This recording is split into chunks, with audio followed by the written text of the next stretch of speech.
मुद्दा ये कि MSP की गारंटी दी जाए। मेरा ख्याल है गलबात के ज़रिए कोई ना कोई इसका हल ज़रूर निकलेगा। भारत सरकार की ओर से बताया गया है कि 22 फसलें हैं जिन पे MSP दी जा रही है। भारत सरकार की ओर से बार बार विश्वास दिलाया गया है कि MSP जारी है, जारी रहेगी। मुझे उम्मीद है कि नए साल में अमृतसर से हजूर साहब के लिए जो हमारी एक सिख श्रद्धालुओं की बहुत बड़ी मांग है वो पूरी होने जा रही है। 5वीं अर्थव्यवस्था विश्व की बने 10 सालों में, ये तो आंकड़े हैं ना, ये तो बात को किसी कहने की नहीं है। भरवाट का माहौल पिछले समय में बनाया गया। मेरी कोशिश होगी कि उसको ठीक किया जाए। मुद्दे 130 सवाल मैंने वहाँ पे रखे, चर्चा सभी पे नहीं हो पाई, बहुत सारों का रिटर्न में जवाब आया। मैक्सिमम लिमिट जो होती है MP की वो मैंने कोशिश की, मैं उसको टच किया। नमस्कार जी, आप देख रहे हैं पंजाब केसरी टीवी। मैं हूं अंकुश महाजन। आज हम बात कर रहे हैं हाल ही में ख़त्म हुए लोकसभा और राज्यसभा सत्र को लेकर। राज्यसभा में सबसे ज़्यादा सवाल पूछने वाले राज्यसभा सांसद सतनाम सिंह संधू आज हमारे खास मेहमान हैं। बात कर लेते हैं। संधू साहब, पंजाब केसरी पे आपका स्वागत है। बहुत बहुत धन्यवाद जी, थैंक यू। साहब, सत्र निकला है लेकिन ये ज़्यादा हंगामे की भेंट चढ़ा, लेकिन उसके बावजूद सबसे ज़्यादा सवाल आपने पूछे पूरे सत्र के दौरान। पंजाब से भी जुड़े काफ़ी सवाल थे और ओवरऑल भी काफ़ी सवाल थे। सबसे अहम सवाल जो आज की डेट में बना है वो MSP का मुद्दा, काफ़ी बड़ा मुद्दा है। MSP को लेकर आपने सवाल पूछा है कि पंजाब में MSP के ऊपर जो फसलों के जो है कितनी फसलों पर मिल रही है, तो उस पर आपको क्या जवाब दिया? देखिए, MSP के सवाल पे मुझे बहुत अच्छा जवाब मिला है। भारत सरकार की ओर से बताया गया है कि 22 फसलें हैं जिन पे MSP दी जा रही है और उसमें डिटेल दी गई कि किस किस साल में MSP में कैसे कैसे बढ़ोतरी की गई है। तो जो मेरे पास डेटा आया है उसमें मोदी सरकार में सबसे अच्छी MSP में बढ़ोतरी जो हुई है इनके टाइम पे हुई है, और उसमें कहीं भी ऐसा संकेत नहीं मिला कि MSP हटाए जा सकती है। तो भारत सरकार की ओर से बार बार विश्वास दिलाया गया है कि MSP जारी है, जारी रहेगी। और MSP में जो पंजाब की अलग अलग फसलों पे MSP दी गई है उसकी डिटेल मेरे आंसर में आई है जी। बार बार डिमांड यही होती है कि MSP पर जो है वो नहीं मिल रही है, हमारी खरीद नहीं हो पा रही है। तो किसानों को आप कितना भरोसा देना चाहेंगे कि MSP के ऊपर ही जो है वो फसल खरीदी जाए? देखो, मैं तो अपने सवाल के जवाब पे जो मुझे डेटा मिला है मैं तो उसके आधार पे आपको बता रहा हूँ कि 22 फसलों पे MSP का आंसर आया है कि 22 फसलों पे MSP दी जा रही है। किसानों का जो अभी आप बात कर रहे हो, मेरा ख्याल ये मुद्दा नहीं है। मुद्दा ये कि MSP की गारंटी दी जाए कि कहीं ख़त्म ना हो जाए। तो सरकार ने बार बार इस पर विश्वास दिलाया और मेरा ख्याल है गलबात के ज़रिए कोई ना कोई इसका हल ज़रूर निकलेगा, ताकि हमारे किसान जो हैं उनके मन में किसी तरह का शंका ना रहे। संधू साहब, आपने एक पंजाब के इतिहास का भी जिक्र किया, महाराजा रंजीत सिंह और दुलीप सिंह का भी आपने जिक्र किया। आपने साथ में जो एक पुरानी जो हमारी लिपि है उसको भी आपने सुरक्षित करने के लिए बात की, स्क्रिप्ट की जो बात की है, उसके ऊपर आपको क्या जवाब? देखो, देश के प्रधानमंत्री श्री नरेंद्र मोदी जी ने एक विज़न दिया है विकसित भारत का कि जब 2047 तक हमारा देश अपनी शताब्दी मनाएगा तो एक विकसित राष्ट्र के रूप में मनाए। लेकिन साथ ही उन्होंने कहा है कि विकास भी, विरासत भी। और उस बात से प्रेरित होके मैंने देखा कि हमारी जो विरासत है पंजाब की वो क्या है।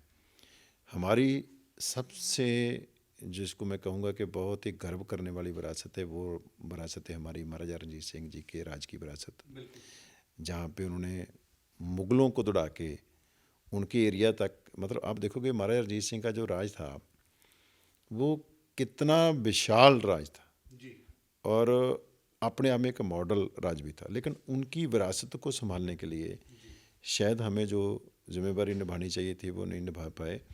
और मैंने ये मुद्दा उठाया है कि महाराजा रंजीत सिंह जी के बेटे महाराजा दलीप सिंह और उनकी बेटी जो है महाराजा रंजीत सिंह जो पोती हैं सोफिया दलीप सिंह, जिनका बहुत बड़ा कंट्रीब्यूशन है इंग्लैंड में औरतों को वोट का अधिकार लेने के लिए 600 साल लगे, और उसके लिए जो स्ट्रगल हुई उसमें सोफिया दलीप सिंह का बहुत अहम रोल था। तो मेरा कंसर्न था कि दलीप सिंह अपने अंतिम समय में भारत आना चाहते थे। वो अपने देश में आके अपने देश की मजबूती के लिए, देश की आज़ादी के लिए काम करना चाहते थे। लेकिन अंग्रेज़ों ने नहीं आने दिया और उनकी मौत के बाद उनको वहाँ दफनाया गया, जो कि हमारी रवायतों के मुताबिक नहीं है, हमारी परंपरा नहीं है। तो मैं चाहता हूँ कि उनकी निशानियाँ लाई जाएं और उनकी अस्थियाँ जो हैं वो भी भारत लाई जाएं और उसका हमारी जो हमारे अपने रीति रिवाज हैं, हमारी रस्में, उसमें के मुताबिक उनका क्रमेशन किया जाए। आपने एक इंस्टीट्यूशंस के जो ग्लोबल रैंकिंग का मुद्दा भी उठाया वहाँ पर, उसकी एवज में आपको क्या जवाब? देखिए, बहुत 75 साल हमें हो गए, तो आज भी जब हम देखते हैं विश्व पद्धर पे, तो हमारे जो इंस्टीट्यूशन है उनकी रैंकिंग एक मुद्दा रही कि टॉप 100 में हमारी कोई इंस्टीट्यूशन नहीं है, इवन टॉप 200 में नहीं है। तो अभी जब से न्यू एजुकेशन पॉलिसी आई है, तो मैंने सवाल पूछा था कि न्यू एजुकेशन पॉलिसी का, मैं एजुकेशनिस्ट भी हूँ, मुझे पता है कि न्यू एजुकेशन पॉलिसी के आने के बाद बहुत बड़े रिफॉर्म्स आए हैं देश में। वर्ल्ड क्लास एक सिस्टम, एक मैकेनिज़्म जो है देश के प्रधानमंत्री जी ने दिया है देश को, उसके आने के साथ क्या चेंजेस आई हैं। तो देश की रैंकिंग बढ़ रही हैं, देश की यूनिवर्सिटी जो हैं टॉप 200 में आ गई हैं, टॉप 100 में आने के कगार में। और मुझे पूरा कॉन्फिडेंस है कि इस साल आने वाले साल में रैंकिंग आएंगी, उसमें भारत की इंस्टीट्यूशन जो हैं वो वर्ल्ड के टॉप 100 में होंगी। और उसकी वजह होगी हमारे प्रधानमंत्री श्री नरेंद्र मोदी जी ने आज से 10-11 साल पहले जो देश को विजन दिया, सब उसकी वजह से टॉप 100 में हम आएंगे। इसको लेके मेरा सवाल था। तख्त श्री हजूर साहब के लिए आपने रेल कनेक्टिविटी की भी बात की, एयर कनेक्टिविटी की भी बात की, तो लगता है कि वो होगा, रास्ता साफ होगा उसका? क्यों नहीं होगा। अभी देखिए, प्रधानमंत्री जी खुद जो बहुत श्रद्धा रखते हैं, आपने देखा होगा कि तख्त पटना साहब पे जाके उन्होंने सेवा की थी, लंगर में चपातियाँ भी बनाई थी, लंगर की सेवा की थी, चौर साहब की सेवा भी की थी। तो उन्होंने तो अनाउंस कर दिया है। पहले उन्होंने हमें एक तोहफा दिया कि आदमपुर से तख्त श्री हजूर साहब का, तख्त हजूर साहब जाने के लिए ना कनेक्टिविटी बहुत बड़ा एक कह लो चुनौती है। आदमपुर से अब वाया दिल्ली तख्त साहब के लिए फ़्लाइट जाती है डेली, लेकिन मेरी मांग थी कि उसको अमृतसर से शुरू किया जाए, और देश के प्रधानमंत्री जी ने और उसकी अनाउंसमेंट कर दी है। और मुझे उम्मीद है कि नए साल में अमृतसर से हजूर साहब के लिए जो हमारी एक सिख श्रद्धालुओं की बहुत बड़ी मांग है वो पूरी होने जा रही है, क्योंकि प्रधानमंत्री जी महाराष्ट्र में उन्होंने ये अनाउंसमेंट की है। तो ये एक बड़ी सुविधा होगी इसके लिए। इसके साथ ही एयर कनेक्टिविटी के साथ ही ट्रेन कनेक्टिविटी का भी मुद्दा था, तो मैंने वो भी वहाँ रखा है। उसमें भी मुझे उम्मीद है कि वो एयर कनेक्टिविटी के साथ जो रेलवे कनेक्टिविटी है वो भी हमारी पहले से बेहतर होगी। सब माइनॉरिटीज़ को लेकर भी अक्सर जो आवाज़ उठती है, आपने भी काफ़ी अहम मुद्दे उठाए, माइनॉरिटीज़ के बीच के ही आपने मुद्दे उठाए। लगता है कि जो अधिकारों की बात हुई है माइनॉरिटीज़ के लिए, उसके ऊपर अब गौर करने का सही वक्त है और इस पे किया भी जा रहा लगता है। देखिए, ऐसा है कि पहली बात तो हमारे कॉन्स्टिट्यूशन में, हमारे संविधान के, जिसकी हमने चर्चा भी की है, अभी हमने दिन मनाया है, 75वीं उनकी हमने सेलिब्रेशन की है। और उस चर्चा में बहुत सारी चीज़ें तो सामने आई हैं, और कई लोग तो नंगे हो गए उसमें कि बाबा साहब अम्बेडकर जिन्होंने हमें संविधान दिया, जो अधिकारों की बात करते, जिन्होंने अधिकार दी, उनके साथ हमने क्या किया, उनके साथ कैसे ज़्यादतियाँ की गई, उस कैसे इलेक्शन में उनको हराया गया, वो सारी चीज़ें चर्चा में सारे देश ने देखी हैं और पहली बार लोगों के सामने आया। लेकिन मुझे लगता है कि कॉन्स्टिट्यूशन में ने हमें समानता का अधिकार दिया है। हम सब भारतीय हैं, हम सारे एक जैसे हैं। लेकिन उसकी प्रैक्टिस में, इतिहास में ऐसी चीज़ें हुई हैं कि प्रैक्टिस में हमारे साथ जातियाँ हुई हैं, जो अल्पसंख्यक, उनके साथ बहुत बेइंसाफियाँ हुई हैं। आपको मैं बताना चाहूँगा कि जब देश आज़ाद हुआ था 1947 में, देश आज़ाद होने के बाद नेहरू जी के समय पंजाब के गवर्नर ने एक नोटिफिकेशन निकाल दिया कि जो सिख आए हैं पाकिस्तान से, जिसमें हमारे परिवार भी थे, क्योंकि बेसिकली मैं लाहौरिया हूँ, लाहौर से मेरे पेरेंट्स आए थे। ये लोग क्रिमिनल बैकग्राउंड के नेचर के हैं, ये जराइम पेशा लोग हैं, और इन पे नज़र रखी जाए। अब देखो, जिन्होंने देश आज़ाद करवाया उनके लिए ये ऐसा नोटिफिकेशन निकाला गया। और इसके साथ जब मास्टर तारा सिंह जी ने इसको अपोज किया, तो पहली हथकड़ी जो लगी आज़ाद भारत में वो सिख नेता को लगी। ठीक है, उसके बाद 84 आया, ब्लू स्टार हुआ, कितनी चीज़ें हुई वो हमारे सबके सामने हैं। लेकिन हमारे कॉन्स्टिट्यूशन में हमें समानता के अधिकार हैं, लेकिन उसको प्रैक्टिस करने की बात है।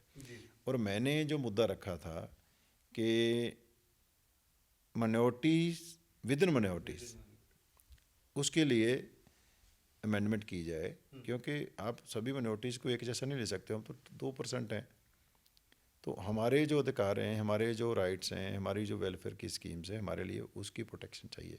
तो उसके लिए मैंने वहाँ रखा था कि माइनॉरिटीज़ विद इन माइनॉरिटी का अमेंडमेंट होना चाहिए, संशोधन होना चाहिए। स्कूल ड्रॉप आउट रेट को लेकर भी आपने मुद्दा उठाया था, क्योंकि हर साल हम देखते हैं कि एक तरीके का बिजनेस, जिस तरीके से अब कह दिया गया है कि इंस्टीट्यूशंस भी एक बिजनेस के तौर पर काम कर रहे हैं, एजुकेशन को उस हिसाब से नहीं लिया जा रहा। आपने स्कूल ड्रॉप आउट का जो एक मुद्दा उठाया, लगता है कि कहीं ना कहीं एक बड़ा फैक्टर है जो ये चीज़ें जो सामने आ रही है, इसी वजह से जो स्कूल ड्रॉप आउट।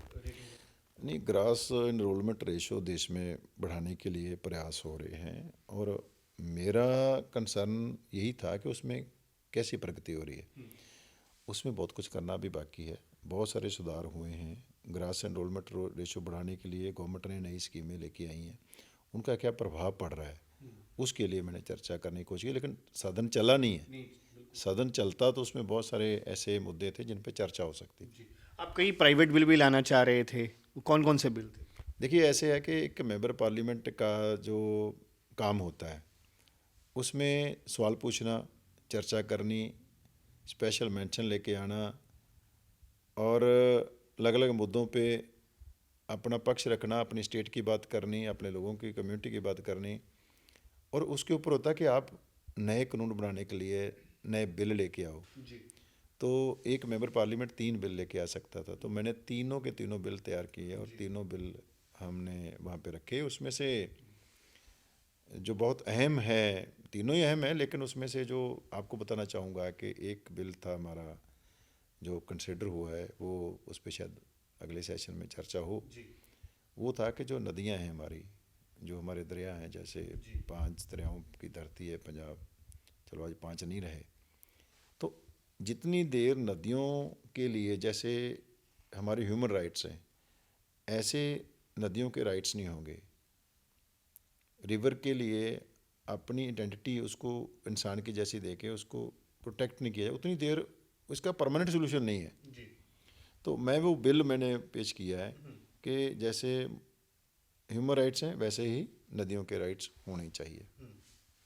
सुन साहब, आपने पानियों का भी जिक्र किया, आपने घग्गर नदी की रिजोल्यूशन का भी मामला जो उठाया था, क्योंकि बुड्ढा नाला और ख़ास तौर पर जो घग्गर का वो पानी, उसकी वजह से काफ़ी बड़ा इफेक्टिव होता है एरिया, उसको लेकर आपको क्या जो? देखो, ऐसा है कि बुड्ढा नाला तो एक बड़ा मुद्दा बन गया, क्योंकि उस पर एक बहुत बड़ी कैंपेन चल रही है। बहुत सारे जो हमारे सोशल एक्टिविस्ट हैं उन्होंने इस मुद्दे को लेके आंदोलन शुरू किया हुआ है, बहुत अवेयरनेस हो रही है लोगों को। लेकिन सवाल सिर्फ बुड्ढे नाले का नहीं है, सवाल तो हर नदी के प्रदूषण का है। तो मैंने घग्गर की बात भी की है। मैंने कहा कि बुड्ढा नाला के साथ घग्गर को भी देखिए, इसमें भी आप देखोगे ये मानसा बेल्ट में इतना ज़्यादा पोल्यूशन जा रहा है। तो उसके लिए जो देश के एनवायरनमेंट मिनिस्टर हैं मिस्टर भूपेंद्र यादव जी, उन्होंने इसका नोटिस लिया है, और 19 जनवरी को नए साल के शुरू होते ही इस पे एक हाई लेवल मीटिंग जो है सभी स्टेक होल्डर्स की उन्होंने कॉल की है। उसमें इसके लिए चर्चा होगी, और डेफिनेटली हम इस मुद्दे का हल जो है वो निकालेंगे। देश बड़ी तेज़ी से तरक्की कर रहा है, डिजिटलाइजेशन का ज़माना है। आपने भी डिजिटल इंफ्रास्ट्रक्चर को लेकर एक मुद्दा उठाया है, वो क्या मुद्दा था और उस पर क्या आपको जो? देखिए, ट्रांसपेरेंसी के लिए, एफिशिएंट गवर्नेंस के लिए, ease of living, ease of doing business के लिए डिजिटलाइजेशन बहुत ज़रूरी है। और मुझे खुशी है कि देश के प्रधानमंत्री श्री नरेंद्र मोदी जी, जो शुरू से बहुत प्रोग्रेसिव अप्रोच है उनकी, चाहे मुख्यमंत्री थे तब से, उनका जोर है इस पे, डिजिटल लिटरेसी पे, डिजिटल इंफ्रास्ट्रक्चर को बढ़ावा देने के लिए। और मुझे खुशी है कि गवर्नमेंट ऑफ इंडिया की टॉप प्रायोरिटी है, और डिजिटल इंफ्रास्ट्रक्चर से आगे बढ़ के अब तो आर्टिफिशियल इंटेलिजेंस पे बहुत सारा गवर्नमेंट का फोकस है कि हम कैसे अपने लोगों की ज़िंदगी को बेहतर बनाने के लिए आर्टिफिशियल इंटेलिजेंस, अभी जो फार्मर्स की हम प्रॉब्लम डिस्कस कर रहे हैं, इंडस्ट्री की प्रॉब्लम डिस्कस कर रहे हैं, एनवायरनमेंट की डिस्कस कर रहे हैं, हेल्थ के इश्यूज़ हैं, इन सभी का जो फ्यूचर में हल होगा वो एआई के साथ जुड़ा हुआ है। तो उस पे भी बहुत सारी चर्चा, क्योंकि सदन चला नहीं है, हुई नहीं है, लेकिन हमने मुद्दे रखे हैं और गवर्नमेंट की टॉप प्रायोरिटीज़ पे ये सारी चीज़ें हैं, उसमें चल रही हैं। और मेरी कोशिश है कि जितने भी प्रगति नेशनल लेवल पे हो रही है, अब विकसित भारत आगे बढ़ रहा है।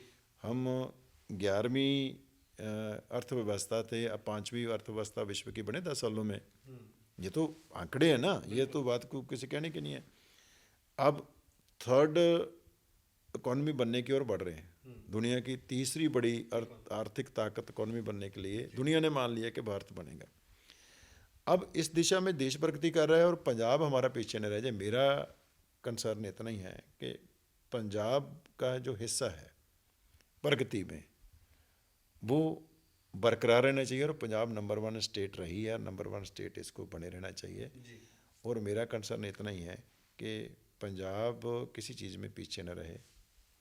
पंजाब के लोगों के मुद्दे, पंजाब के और देश के प्रधानमंत्री जी क्योंकि पंजाब रहे हैं और पंजाबियों की देश की आज़ादी में जो कुर्बानियाँ हैं, खास करके सिखों की, सिख गुरुओं के प्रति उनका बहुत श्रद्धा है, वो भी चाहते हैं। लेकिन अनफॉर्चुनेटली जो अभी माहौल, कड़वाहट का माहौल पिछले समय में बनाया गया, मेरी कोशिश होगी कि उसको ठीक किया जाए और सेंटर स्टेट के जो रिलेशनशिप है जितने बेटर होंगे उतना ही हमें फ़ायदा होगा। सर साहब, आखिर में पूछना चाहेंगे कोई ऐसा अहम मुद्दा जो आपने पंजाब से खास तौर से रिलेटेड है वो उठाया हो और जिसका जिक्र काफ़ी ज़्यादा हुआ है? देखो, 130 मुद्दे, 130 सवाल मैंने वहाँ पे रखे। चर्चा सभी पे नहीं हो पाई, बहुत सारों का रिटर्न में जवाब आया। मैक्सिमम लिमिट जो होती है एमपी की वो मैंने कोशिश की, मैं उसको टच किया। 3 बिल लेके गया। मैंने अपना पूरा फोकस जो था लोगों के मुद्दों पे रखा। मैंने कोई पॉलिटिकल बात नहीं रखी वहाँ पे, कोई ऐसी बात की नहीं, क्योंकि मैं उस बैकग्राउंड से हूँ ही नहीं। तो मैंने नौजवानों के लिए, महिलाओं के लिए, किसानों के लिए, गरीब लोगों के लिए, पछड़े हुए जो हमारे, जैसे हमारे सिकलीगर भाईचारा है, हमारे सिखों में से एक सिकलीगर भाईचारा है, सिख हैं, वो सिख हैं जो दक्षिण और दूसरे राज्यों में जो नॉन पंजाबी हैं। गुरु गोबिंद सिंह जी के साथ उन्होंने बहुत साथ दिया, उनके बर्तन बनाने के लेके, उनके जो हथियार बनते थे उस टाइम पे, तलवारें बनती थी, तीर कमान थे, वो बनाने में सिकलीगर लोगों की बहुत बड़ी भूमिका रही है। लेकिन हमने उनको कभी पूछा ही नहीं था उनके क्या हालात हैं। वो बहुत गरीब है, आज भी गरीब है। तो मैंने उनका मुद्दा वहाँ पे रखा कि सिकलीगर की वेलफेयर के लिए हमारे समाज की रिस्पॉन्सिबिलिटी, सरकार की रिस्पॉन्सिबिलिटी बनती है। सिख समाज की तो अलग से बनती है। मैं तो निवेदन करूँगा एसजीपीसी को भी कि आगे बढ़ के हम उनके बच्चों के लिए, वेलफेयर के लिए। जब मैंने सवाल पूछा, मुझे हैदराबाद से अलग अलग जगह पे से कॉल आए और उन्होंने बताया कि हम सिकलीगर सिख हैं। वो पंजाबी नहीं बोल सकते, लेकिन वो सिख हैं, उनकी साबित सूरत हैं, वो सिखी की सारी जो हमारी वैल्यू हैं उनको मानते हैं, प्रैक्टिस करते हैं। लेकिन उनकी गरीबी बहुत है, वो तरक्की कर ही नहीं पाए। अब पूरा जो सिख समाज था दुनिया भर में बहुत आगे निकल गया, लेकिन वो पीछे रह गए। मैंने उनका मुद्दा वहाँ पे रखा। इंडियन डायस्पोरा के लिए, एयर कनेक्टिविटी के लिए, हजूर साहब की कनेक्टिविटी के लिए, सिख रेफरेंस लाइब्रेरी जो ब्लू स्टार के टाइम पे नुकसान, जितना हमारा लिटरेचर था, जो जहाँ पे हमारे पुरातन ग्रंथ थे, बीड़ें थी हमारी, जितना भी हमारा लिटरेचर था, वो या तो जब्त कर लिया गया या वो आग में जल गया। तो मैंने डिमांड की है कि आज तक उसकी क्लैरिटी नहीं हुई है कि वो किसके पास है। तो आर्मी के पास है, किसी और एजेंसी के पास है, वो आना चाहिए। सिख रेफरेंस लाइब्रेरी दुनिया भर में सिखों की एक ही ऐसी लाइब्रेरी है जिसमें पूरा का पूरा हमारा जो लिटरेचर पड़ा हुआ है, तो हमारी विरासत है, वो आनी चाहिए। मैंने वो मुद्दा रखा। मैंने जैसे आपने जिक्र किया किसानों की बात की, मैंने फर्टिलाइज़र के इम्पैक्ट की बात की, मैंने ज़मीन की हेल्थ की बात की कि हमारे जो हमारे फर्टिलाइज़र के यूज़ के साथ कितना हमारा इम्पैक्ट हो रहा है हेल्थ सेक्टर को लेके। मैंने सवाल पूछा कि पिछले 40 साल से इतना प्रदूषण है पानी में, वो पानी पीने के साथ कितने नुकसान हो, इसका कोई सर्वे हुआ? तो अनफॉर्चुनेटली इसका कोई भी सर्वे नहीं हुआ। हेल्थ सर्वे की बात कर रहा हूँ। तो मैंने डिमांड की है कि मैंने नड्डा जी से भी डिमांड की है कि भाई आप हेल्थ मिनिस्टर हैं, पंजाब में जितना भी एरिया इन नदियों के साथ है, पूरा पंजाब ही है उसमें, तो उसमें एक सर्वे किया जाए कि प्रदूषित पानी पीने से क्या क्या हेल्थ इम्पैक्ट हुआ है, और उसका आगे आने वाले टाइम पे हम तो कैंसर की बात ही करते हैं, कैंसर के अलावा अब जो नए पैदा होने वाली नस्लें हैं हमारी, उनमें क्या क्या ऐसे चुनौतियां पैदा हो रही हैं जो प्रदूषण की वजह से हैं, तो उनका कैसे इलाज किया जाए, कैसे उनके लिए नए हॉस्पिटल खोले जाए, कैसे उनके ट्रीटमेंट किया, और कैसे ये प्रदूषण बंद किया जाए। ये सारे मुद्दे मैंने 300 मुद्दों पे काम किया था, 3 महीने 300 मुद्दों पे काम किया था, और उसमें से 130 सवाल जो थे वहाँ पे मैंने लगाए। चर्चा कम हो पाई, लेकिन उसमें से बहुत सारी चीज़ें आई हैं, और उसका मैं फॉलोअप जो रेगुलर है वो ले रहा हूँ। बहुत बहुत शुक्रिया पंजाब केसरी से बात करने के लिए। बहुत बहुत धन्यवाद जी, बहुत बहुत धन्यवाद। बिल्कुल ये थे सतनाम सिंह संधू, जो कि बता रहे थे कि राज्यसभा में जिस तरीके से सवाल इनकी ओर से पूछे गए, चाहे वो पंजाब से जुड़े मुद्दे थे, चाहे वो ओवरऑल मुद्दे थे, हर वर्ग के जो लोगों को इन्होंने छूने की कोशिश की है, हर क्षेत्र को छूने की कोशिश की है, जिसके लिए इन्होंने खास तरीके की मेहनत भी की थी। हालांकि 30 सवाल ही 130 में से पूछ पाए, लेकिन जो सवाल इन्होंने पूछे उसके बारे में इनको केंद्र सरकार की ओर से पुख्ता जवाब भी दिए गए, और उसके ओवरऑल विकास के लिए आगे काम भी उसी तरीके से करते रहेंगे। वीडियो जर्नलिस्ट विशाल के साथ अंकुश महाजन, पंजाब केसरी टीवी, चंडीगढ़।